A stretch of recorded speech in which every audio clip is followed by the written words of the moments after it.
Hello friends, మీరు కనుక Bangkok వచ్చుంటే మీరు రెగ్యులర్‌గా ఒక టీ పౌడర్ గురించి వింటూ ఉంటారు. దాని పేరే మాచా అనమాట. ఇది జాపనీస్ టీ పౌడరు. చాలా చాలా ఫేమస్ థాయిలాండ్‌లో. థాయ్ వాళ్ళు ఈ టీ పౌడర్ అంటే చెవి కోసుకుంటారనమాట. దీన్నెలా తయారు చేస్తారో చూద్దాం ఇప్పుడు. సో, బేసిక్‌గా మాచా పౌడర్ ఉంటది కదా! అది టీ పౌడర్ లాగా ప్యాకెట్స్‌లో వస్తుంది. ఆ పౌడర్‌ని ఇలా జల్లెడ పడతారనమాట.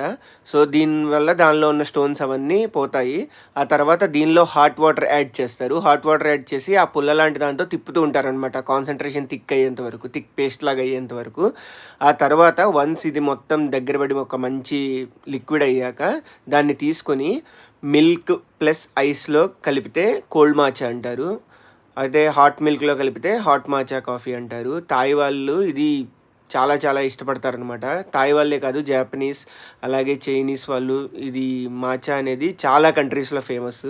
థాయిలాండ్‌లో అయితే ఫూకు మాచా అనే ఒక కాఫీ షాప్ ఉంటది. అది చాలా చాలా ఫేమస్ అనమాట. వీళ్ళు కిట్ క్యాట్‌ల్లో అన్నిట్లోనూ వాడతారు ఇది. Okay friends, bye.